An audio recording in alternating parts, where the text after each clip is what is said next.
Final Exam, an Avatar The Last Airbender fanfiction. Chapter 8. Shiori eyed their destination speculatively as the coal-powered miniship steamed towards the shore. The island was a tall, craggy affair. The wind and wave-battered rocks rose sharply from the ocean, offering little purchase for either plant life or potential invaders. Desolate and bleak, looking from a distance, the island's appearance did not improve upon closer inspection. The battleship had been anchored a fair distance away from the harbor on General Iroh's advice. We don't want to seem like aggressors, or else this visit will be in vain. That was also the reasoning behind the fact that only he, Prince Zuko, and Shiori occupied the small craft. Too many Fire Nation uniforms will make them wary, Prince Zuko. It will be best to keep the landing party small. Zuko had fussed a bit. He didn't like pirates, but he didn't see the need to no-toe to them, but eventually had acquiesced to his uncle's wisdom. Shiori had been chosen to accompany them because she was small and, despite having her bow at hand, looked non-threatening. Plus, Zuko had caught a glimpse of the size of the purse his uncle was wanting to take, and had declared that he most certainly was not going to be carrying any souvenirs. Shiori didn't really care about the reasons why. She would have begged to come along if she had been capable of it. Anything to get off that blasted ship. Their landing vessel powered smoothly through the choppy harbor waters, weaving through the wooden sloops and frigates, many sporting signs of battle damage. Eventually, they tied up at a dock, one close to the shore but towards the outskirts of town, as per General Iroh's advice. All right, remember our mission. We're here to pick up any information regarding the Avatar, not to shop around for things we don't need. Zuko gave his uncle a stern look. The man returned it with an innocent smile. Folding his arms across his chest, the teen looked unconvinced. Still, with General Iroh leading the way and Shiori bringing up the rear, they entered town. Town was a bit of a generous overstatement. The Yuyan trainee decided with a slight crinkle of her nose.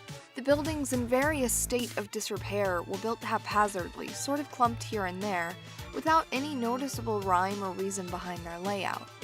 The streets were narrow and winding, many ending in pointless dead ends, and as Shiori accidentally discovered when her foot came down in a suspicious-looking substance, they were not well tended. The citizenry of this place didn't favor one color over the other when it came to their clothes. The only thing they seemed to have in common was that each bristled with weapons and attitude.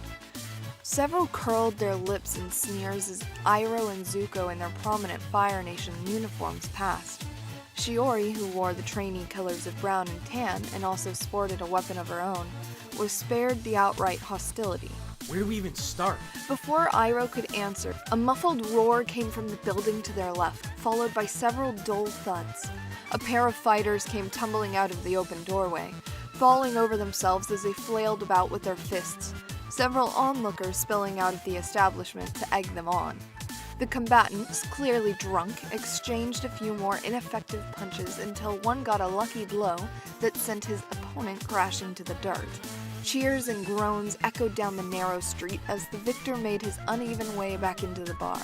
How about here? Zuko raised his good brow, but he followed when his uncle led, and Shiori, having no choice in the matter, did the same. The stench was the first thing that assailed her senses. Even before they had fully crossed the threshold, strong liquor, unwashed bodies, the smoke from the tallow candles, it was pretty overwhelming. Tightening her grip on her bow, she stayed close to the prince as they entered. The raucous atmosphere of the place did nothing to ease her nerves. The men were stumbling about, spilling tumblers of smelly, dark fluid. The few women were scantily clad, and everyone seemed to be speaking in their loudest, most obnoxious voices. Even Prince Zuko, a more seasoned traveler by far, appeared to be taken aback. Uncle, we're not gonna find out anything here. Let's go. A moment, Prince Zuko. Hey you, no kids allowed.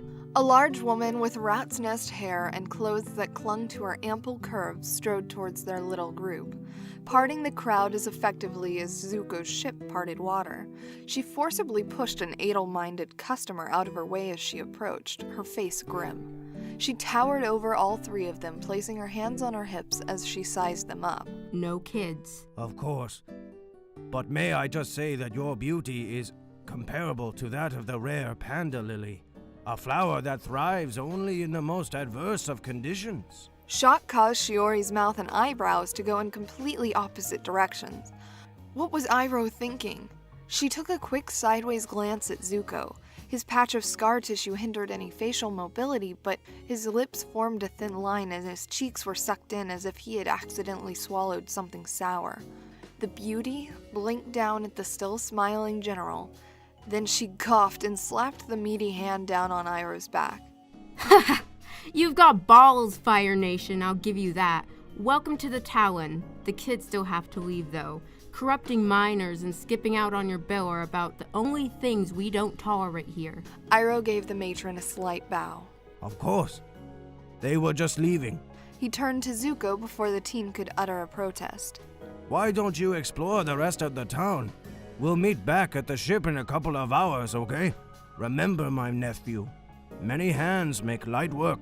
What? But the dragon had already turned his charms back to the woman. Tell me, my flower, is there a chance of a man enjoying a sporting game of Pai Sho? The two began weaving their way through the crowd of miscreants, abandoning the seething prince and the nonplussed archer. Zuko growled. Tiny bits of flame danced between the fingers of his clenched fists. A squat, muscular man dressed in black approached them. Another fellow, this one cutting a slimmer profile, but deliberately palming the hilt of his rather nasty-looking curved sword, also materialized out of the crowd. Short and beefy clamped a hand on Zuko's arm, a prelude to physically escorting the teen out. Let go of me, you filthy peasant! The Fire Nation prince jerked his arm away from the offending bouncer. For a second it appeared as if he was going to put up a fight, but then he turned. Shiori, let's go! They made their way to the door, the black-clad men shadowing them until they exited. Freed from the senses-crushing atmosphere of the bar, the two teens stood motionless in the middle of the dirt street for a moment or two, regaining their bearings. That is, until Zuko noticed his borrowed archer was sporting an ear-to-ear grin. What? What's so blasted funny? Shiori shook her head mutely, trying without success to school her face into a more neutral expression. The trouble was, the more she tried, the harder it became. Zuko's ire rose.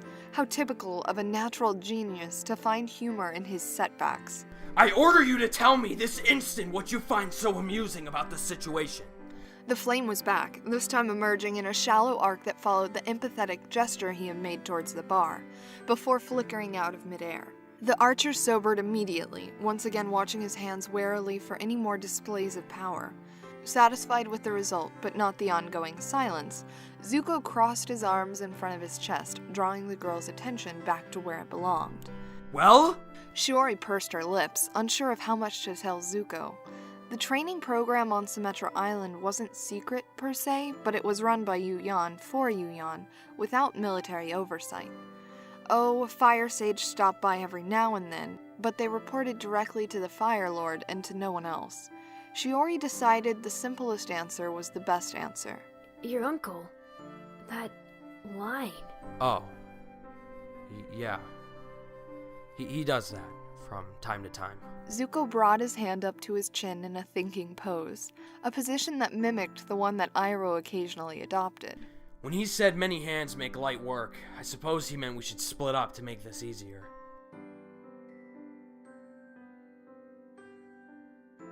His voice trailed off as he gauged his younger companion. She possessed superb archery skills to be sure, but this place was a little too rough and tumble for even Zuko's comfort level, let alone for a girl who had been isolated on an island for the past 4 years. Not that he cared, really. The search for the Avatar took precedence over any one person's safety, didn't it? He sighed, realizing that he couldn't in good conscience just toss the young archer to the wolves. His hand dropped down. You'd better stay with me.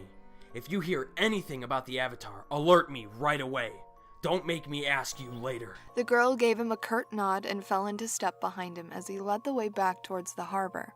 A marketplace would be a good source of information if they could find one.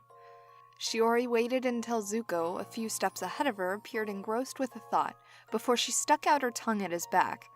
She hadn't missed the appraising look he had given her before his decree that she should stay with him.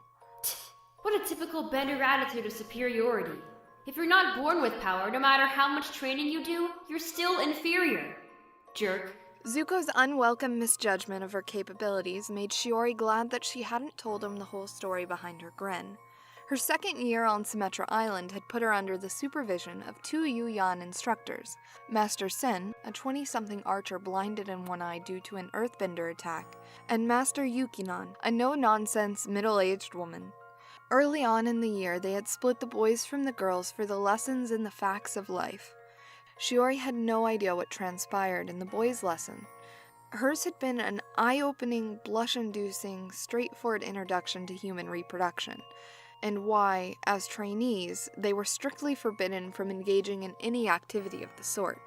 Even as graduated Yu-Yan, they would be expected to take the measures necessary to prevent pregnancy, a condition that would lead to their immediate dismissal from the organization. Active duty Yu-Yan as a whole had relatively short careers due to the physical requirements of the job. Shooting arrows wasn't enough. They had to be able to run miles on end, scale walls and trees, and survive outdoors without any of the comforts of a home, a prospect that became harder and harder with age.